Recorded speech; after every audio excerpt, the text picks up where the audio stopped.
기다리시는 애청자 여러분 안녕하십니까. 지선아 놀자 5회 시간입니다. 저는 소영선이고요. 제 옆에는 윤종아 기자 나와 있습니다. 안녕하십니까. 네, 안녕하세요.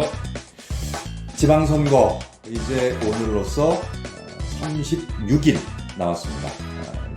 오늘이 이제 4월 26일 기준이고요. 한 달 조금 넘는 시간이 남았는데 어제죠. 각 당의 경기도지사 후보가 확정이 됐습니다. 네, 더불어민주당과 국민의힘이 경기도지사 후보 선출을 위한 경선을 치열하게 펼쳤는데요. 결국 더불어민주당에서는 김동연 전 경제부총리가, 국민의힘에서는 김은혜 의원이 후보로 선출됐습니다. 예, 우선 더불어민주당 상황부터 살펴보죠. 어제 이제 김동연 전 경제부총리가 절반이 넘는 득표율을 기록하면서 이거 결선 가는 거 아닌가 하는 예측도 있었는데 그냥 1차 경선에서 경기도지사 후보로 그냥 확정이 돼버렸어요. 네, 더불어민주당은 1차 경선에서 과반 득표자가 없으면 결선 투표를 실시하기로 했는데요.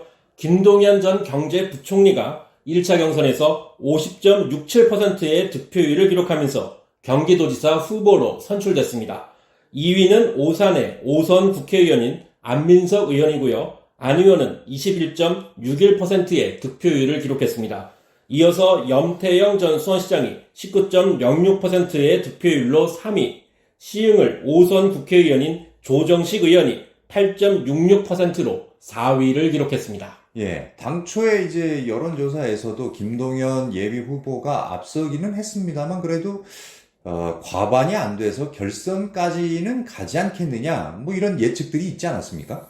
네, 각종 여론조사 결과를 보면 2위 그룹을 형성했던 안민석 의원과 염태영 전 시장의 지지세가 만만치 않았는데요. 여기에 조직력을 앞세운 조정식 의원의 관록도 무시 못하기 때문에 김동연 전 부총리가 1차 경선에서 과반을 득표하기 힘들 것으로 예상을 했었습니다. 네. 결국은 본선 경쟁력이 누가 있느냐, 승패를 좌우할 중도층을 끌어들일 후보가 누구이냐에 대해서 민주당 지지층이 김동연 전 부총리의 손을 들어준 것으로 보입니다. 결국 경선 막판에 대세론을 형성하면서 결선 투표 없이 후보자를 선출했습니다. 네, 그런가 하면 이제 국민의힘을 보게 되면 당초에 이제 유승민 전 의원이 뭐 차출 형식으로 나온 거 아닙니까? 네네. 예, 그런데 또 거기에 김은혜 의원이 또 추가 차출이라고 해야 되나요? 네, 나오면서 그렇죠. 요거 판은 좀 커진 것 같다. 이런 생각이 좀 들긴 했는데 유승민 전 의원이 고배를 마시고 요거는 내가 윤석열 대통령 당선인한테 진 것이다. 뭐 이런 메시지도 남기고 그랬단 말이에요. 김은혜 의원이 경기도지사로 후보로 선출이 됐잖아요. 네, 국민의힘에서는 당신과 민심의 대결에서 당심이 승리했다, 이렇게 볼 수 있는데요. 예. 국민 여론조사에서는 유승민 전 의원이 20%포인트가량 앞섰지만 당원 투표에서는 김은혜 의원이 70%가 넘는 득표율로 압도하면서 결국 김 의원이 경기도지사 후보로 선출됐습니다. 유승민 전 의원은 경선 직후 자신의 페이스북을 통해 불편한 심기를 노골적으로 드러내기도 했습니다. 국민의힘 입장에서는 경기도지사 선거 필승을 위해 유승민 전 의원을 차출했는데 그 이후에 또다시 김은혜 의원을 차출했는데요. 유 전 의원은 박근혜 전 대통령과의 악연의 사슬을 끊지 못하고 경기도에서도 고배를 들었습니다. 예. 이번 지방선거 승패는 결국 경기도에서 결정되는 거 아니냐 이런 생각이 있는데 그러다 보니까 여야 모두 이제 정치 경력은 그래도 좀 짧다라고 할 수 있습니다만 중도층에 어필할 수 있는 그런 후보를 선택한 것이 아닌가 이렇게 생각할 수 있을 것 같아요. 네, 또 이번 지방선거는 결국 지난 대선의 연장선상에서 치러질 것으로 저희도 보고 있지 않습니까? 네.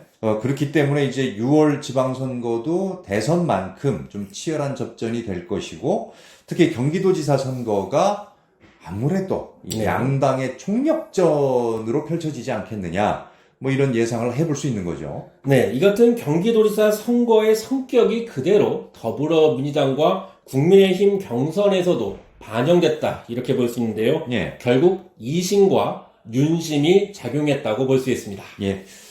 지난 대선에서 이재명 후보하고 막판에 단일화를 했죠. 김동연 전 부총리, 그리고 또 윤석열 인수위 대변인을 맡은 김은혜 의원이 이렇게 후보가 된 것을 보면 결국은 이번 경기도지사 선거 참말로 지난 대선의 연장선상이 아니냐, 네네. 이렇게 생각할 수 있을 것 같아요. 네, 0.7% 차 승부. 승자 역시 왠지 개운치 않을 것 같고요. 네. 패자는 잠을 이루지 못할 정도로 또 분할 수 있는데요. 이렇다 보니 이번 지방선거는 양당 지지층이 강하게 결집할 것으로 보입니다. 더불어민주당 지지층은 지난 대선 패배에 서력을 하려 할 것이고요.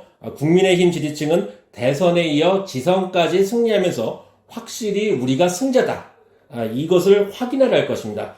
이 같은 대결의 꼭지점에 경기도지사 선거가 있는 겁니다. 이번 경기도지사 선거는 전국 동시지방선거의 알파이자 오메가라 할 수 있습니다. 네.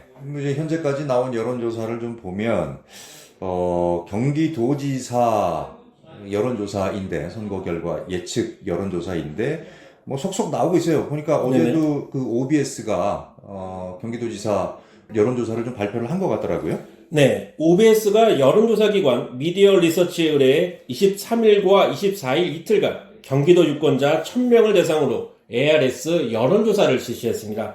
더불어민주당 김동연 후보, 국민의힘 김은혜 후보 간의 가상 양자 대결에서 김동연 후보 46.8%, 김은혜 후보 39.4%로 김동연 후보가 오차범위 밖에서 앞섰습니다.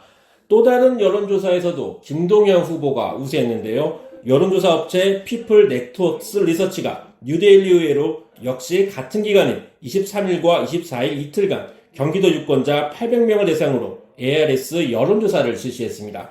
가상 양자 대결에서 더불어민주당 김동연 후보 48.8%, 국민의힘 김은혜 후보 41.0%, 오차범위 밖에서 김동연 후보가 앞섰습니다. 보다 자세한 사항은 중앙선거 여론조사 심의위원회 홈페이지를 참조하면 됩니다.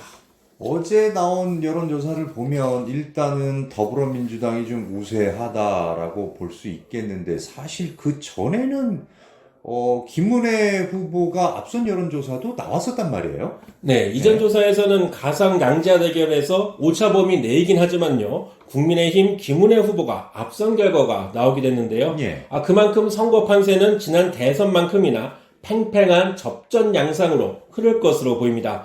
더구나 윤석열 정부 취임 3주 뒤에 치러지는 만큼 국민의힘과 김은혜 후보 측이 지지율 상승 동력이 상대적으로 많다고 볼 수 있는데요. 다만 20, 30대 젊은 보수 유권자에게 어필했던 유승민 전 의원의 경선 탈락으로 김은혜 의원이 경선 컨벤션 효과를 누리지 못하고 있습니다. 젊은 보수의 마음을 어떻게 어루만질지 김은혜 의원에게 과제로 남았습니다. 예. 일단은 보면 이제 윤석열 정부 취임 3주 뒤에 치러진다라고 하는 것인데, 요게, 그러니까 이 윤석열 정부가 어떤 모습을 보이느냐에 따라서 경기도지사에 또 전국 동시지방 선거에 결국은 영향을 줄 것이다. 네네. 예, 이런 생각을 할 수 있을 것 같아요. 잘하는 모습이 보이면 아무래도 상대적으로 국민의힘 후보들이 강세를 보일 거고, 실망하는 모습들을 많이 나타낸다라고 하면 이제 거꾸로 더불어민주당 후보들이 좀 강세를 보이고, 그게 핵심이 될 것 같아요. 네, 그렇죠. 앞으로 총리 후보자, 또 장관 후보자 인사청문회가 있는데요. 네. 이것도 여론에 큰 영향을 미칠 것으로 보입니다. 예. 저희가 뭐 거대 양당 중심으로 말씀을 드리고는 있습니다만, 사실은 이 경기도지사 선거가 워낙 박빙이 예상되다 보니까 무소속 후보의 지지율, 득표율도 이게 중요 변수가 될 수 있는 거 아니겠어요? 네. 특히 국민의힘 복당이 좌절된 강용석 변호사의 무소속 출마 여부가 또 네. 관심을 끌고 한 있고요. 3, 4%만 얻어도 이게 양당에서 3, 4% 차이라고 하면 애매한 그런 그 득표율이 되는 거니까. 네, 실제 출마를 할지 좀 지켜봐야 하고요. 예. 또 정의당에서도 경기도지사 후보를 낼지 그것도 또 변수로 작용하고 있습니다. 인천에서는 이정미 후보가 선정된 것 같더라고요. 네, 인천에서는 정의당 이정미 전 대표가 네. 인천시장 선거에 출마를 하고요. 예. 경기도지사 선거에서는 또 기본소득당 서태성 후보, 진보당 송영주 후보의 선전 여부도 관심 있게 지켜봐야겠습니다. 예, 이번 6일 전국 동시지방선거에 있어서 경기도지사 선거를 말씀을 드리고 있는데 여러 들여다볼 그런 포인트들이 제법 있는 것 같습니다. 예, 앞으로도 어떠한 것들이 있는지 윤정아 기자와 함께 짚어보도록 하겠습니다. 이번 지방선거의 핵심 지역이라고 할 수 있는 경기도, 후보자를 선정하는 과정에서부터 불꽃이 튀었던 것 같고요. 지난 대선만큼이나 아주 치열한 그런 승부를 예상하고 있습니다. 6일 지방선거 특집 경기도의 선택 지선아 놀자 5회 시간 오늘은 여기서 마치도록 하겠습니다. 다음 주에는 우리 뭐 하나요? 다음 주에는 이 경기도지사뿐만 아니라 이 경기도 교육감 선거도 또 경기도민의 삶에 네네. 큰 영향을 미치기 때문에요. 네. 교육감 선거도 중점적으로 살펴보도록 하겠습니다. 예, 상대적으로 언론에서 정치 부분만큼 주목을 그렇게 받지는 못하는데 사실 경기도 교육감도 굉장히 다뤄봐야 하는 그런 내용이거든요. 다음 주에 찾아뵙도록 하겠습니다.